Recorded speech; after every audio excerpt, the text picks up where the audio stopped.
Aquietem-se e saibam que eu sou Deus. Salmo 46, 10.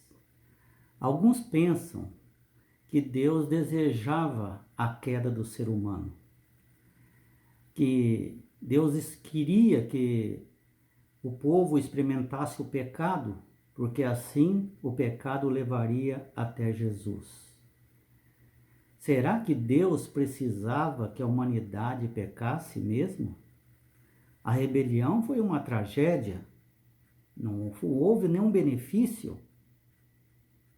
Daniel, nós vamos ver agora, mostra que Deus estava certo quando ele advertiu que não escolhesse um rei como os gentios, um rei pecador para dirigir os pecadores, mas um governo teocrático, um Deus perfeito e justo para dirigir o seu povo. E desde o começo Deus usa isso. O livre-arbítrio. Vocês escolhem, mas sempre tem consequência. Então, lá no Jardim do Éden, Deus colocou uma árvore, que é a árvore do conhecimento do bem e do mal. Gênesis 2:9. E disse: vocês podem comer de todas as árvores, mas essa árvore do conhecimento do bem e do mal vocês não devem comer, porque vocês morrerão. Foi um conselho. Mas parece meio estranho para nós. Como buscar mais conhecimento é pecado? A árvore do conhecimento do bem e do mal seria um pecado? Se hoje fôssemos procurar conhecer o bem e o mal, seria pecado? Sim. Nem tudo que se procura, que tem no mundo, você deve aprender ou saber. Você deve fugir de algumas coisas que não vai te trazer benefícios. Coisas ruins você não coloque em sua vida. Não é sempre benéfico experimentar mais e conhecer mais. Deus tinha a intenção de poupar o sofrimento humano no longo prazo. Quando Israel pediu um rei, o Senhor apresentou as consequências. Vocês vão ser escravos desse rei. Vocês vão perder a liberdade. Mas o povo da aliança escolheu viver como gentios e se tornaram mundanos. Vieram as consequências, séculos de dominação em vez de liberdade. E assim se cumpriu mais uma vez o conhecimento que Deus tem do futuro e que seus conselhos são os melhores. Então o povo começou a ir de mal a pior, e durante o cativeiro babilônico, o seu povo, o povo de Deus, estava colhendo as consequências de sua escolha. Agora, lá em Babilônia, eles eram escravos, literalmente escravos. E Daniel 2:31 em diante diz sobre o sonho da história do mundo até o fim. Então, tudo aquilo que eles escolheram teria consequências cada vez piores. E aí, Deus mostra como seria até o fim dos tempos, de mal a pior. Tu estavas vendo uma grande estátua cuja cabeça era de ouro, peito e braços de prata, quadril de bronze e pernas de ferro, e pés misturado com ferro e barro. Você percebe que os metais são menos valiosos a cada etapa, a cada rei que iria suceder Nabucodonosor, rei de Babilônia, eram inferiores. E até saindo do ouro, indo para o barro. Então, quando chegou numa situação dessa, onde o ouro virou barro, profeticamente, né? Ou seja, o mundo se tornou bem pior, um estado insuportável. Então uma pedra foi atirada do céu, sem mãos humanas. Quer dizer, está falando da volta de Jesus. E encheu toda a terra. Essa pedra cresceu. Ou seja, Jesus veio derrubar todos os reinos e colocar o seu próprio reino. No fim do século XIX, houve uma confiança no progresso humano, um otimismo sobre o futuro, e acreditava-se que, com todos os avanços tecnológicos e científicos, muitos dos piores problemas da humanidade chegariam ao fim. No século XX, com o iluminismo, com base na razão e a capacidade humana de aperfeiçoamento, inaugurariam uma nova era. Vocês lembram a relação que tem pós-dilúvio, quando eles tentaram resolver o problema por eles mesmos, criando uma cidade, Babel, e a torre da cidade, que era a Torre de Babel, desafiando a Deus, ignorando a Deus, dizendo: eu não preciso do Senhor, nós vamos resolver nossos problemas aqui. Mas de 1914 a 1918 houve a Primeira Guerra Mundial.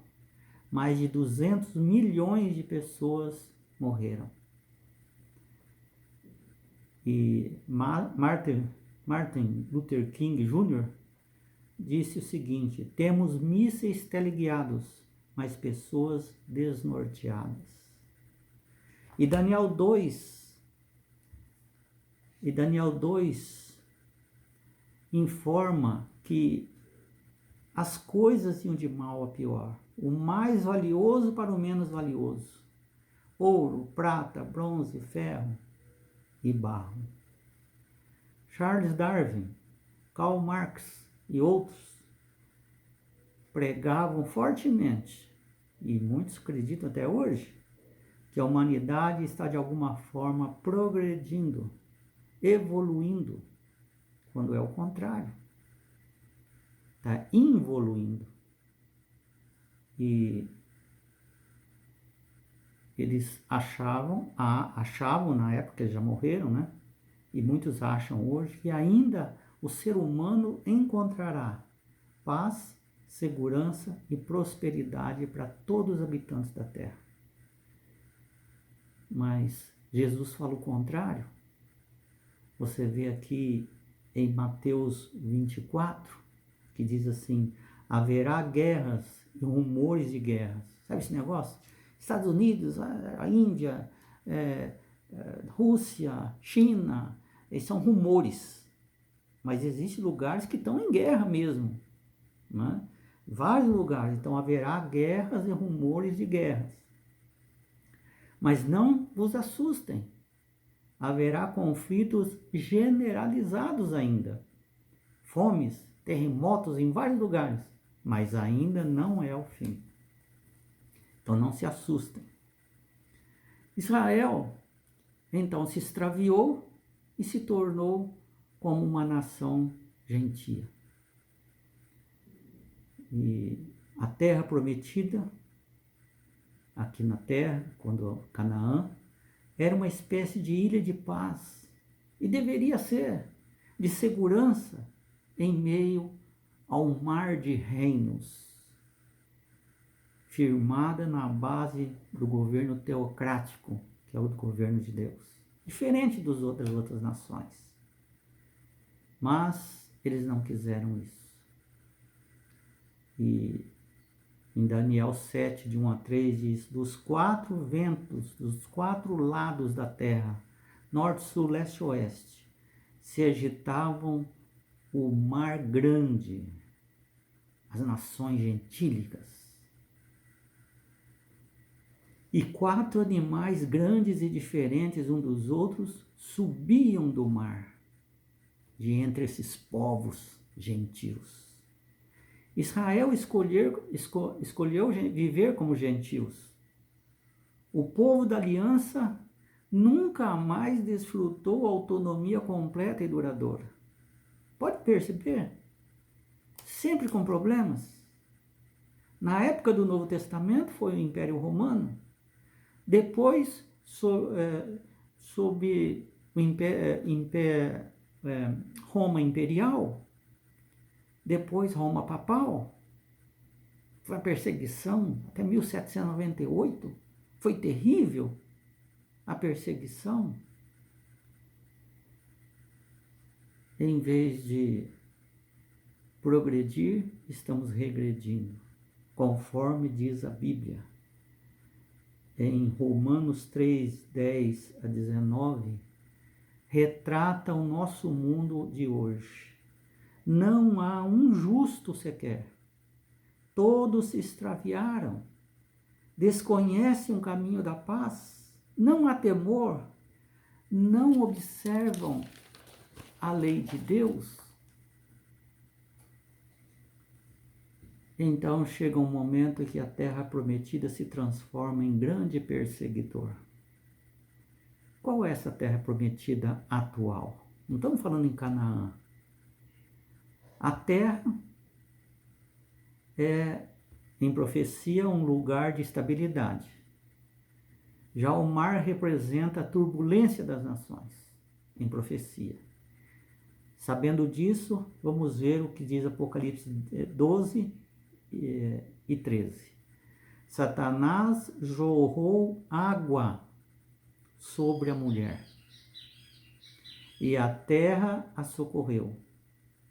Então vamos aplicar aqui essa regra. Satanás jogou a multidão gentílica sobre a mulher, sobre a igreja de Deus, o remanescente, os que queriam viver corretamente, conforme as ordens de Deus. E a terra a socorreu. A terra é um lugar de estabilidade. Estamos falando aqui do remanescente que começa a se reunir num só lugar, que é os Estados Unidos. Nasce os Estados Unidos. Aqueles perseguidores queriam que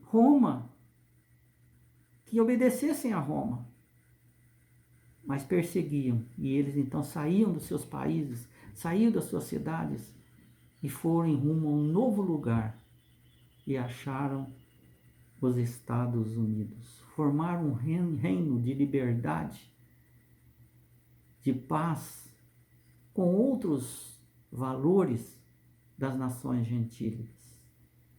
Entretanto, o inimigo foi ali também. Outro animal emergiu da terra e falava como dragão. Veja que agora a primeira besta foi do mar, saiu de entre as nações gentílicas.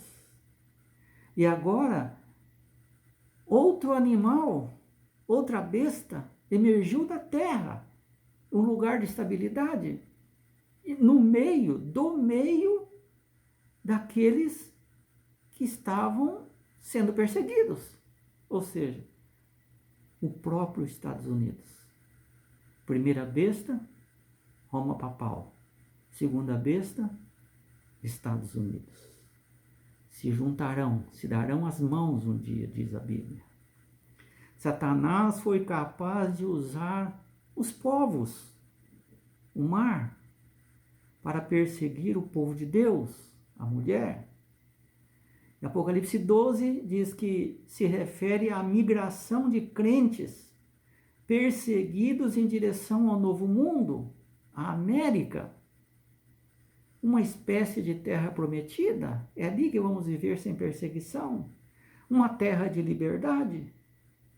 Mas no futuro, a besta semelhante a um cordeiro falará como dragão.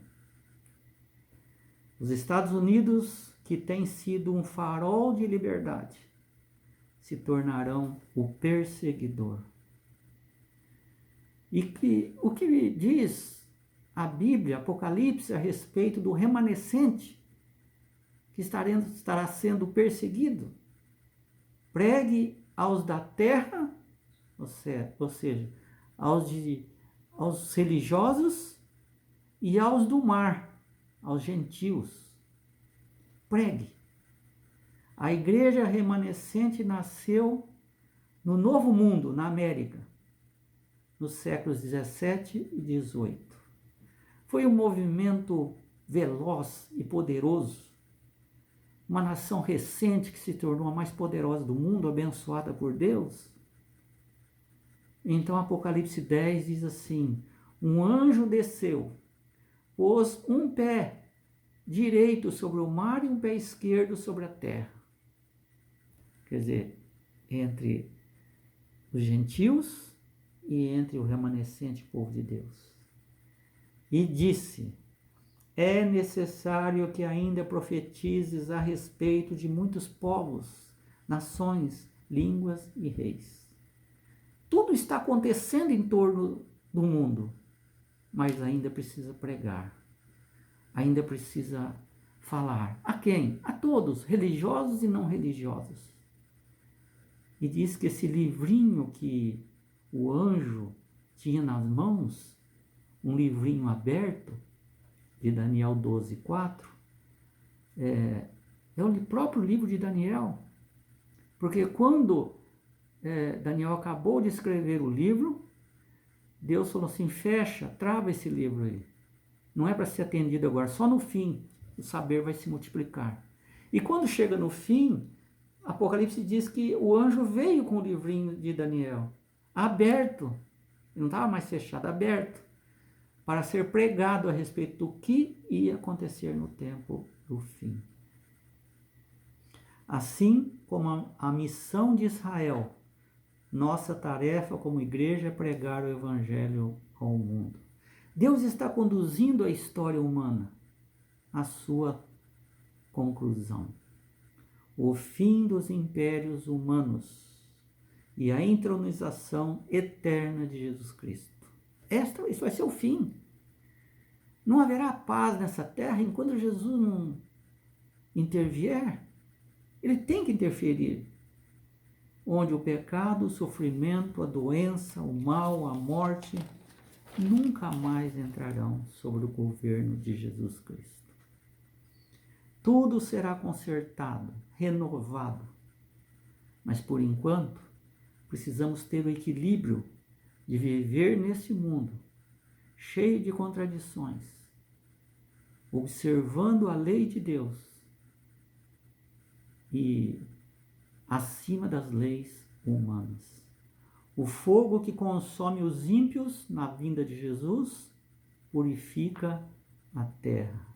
Não existirá nenhum inferno ardendo eternamente depois da conclusão do milênio. Apenas uma lembrança: as marcas da crucifixão de Cristo, obra cruel realizada pelo pecado.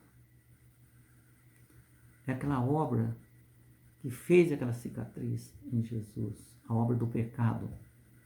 Raios brilhantes saíam da mão de Jesus e ali estava o esconderijo da sua força. Abacuque 3:4. Jesus foi forte para executar a justiça, e os sinais de sua humilhação são sua mais elevada honra. No fim, as realizações e glórias terrenas são transformadas em pó, desaparecerão.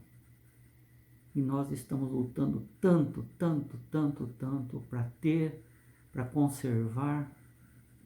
Gastamos nosso tempo, nós ficamos doentes, morremos para ter alguma coisa aqui na face da terra. Tudo será transformado em pó. Não terá valor. Vai ter valor nossa fé em Jesus Cristo, nosso caráter transformado pelo Espírito Santo.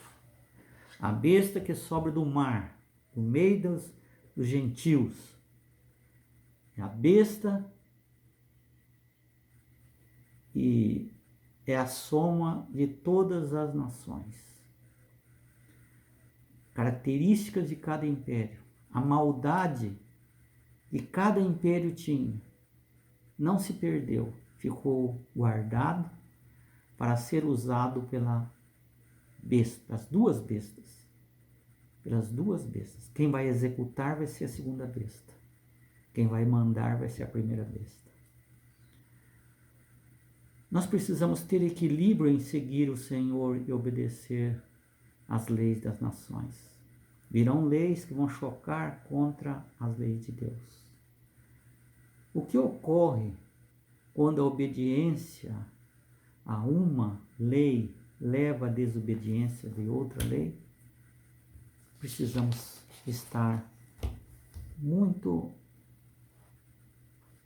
fixo naquilo que Jesus falou. Aquietem-se, tenham fé e saibam que eu sou Deus.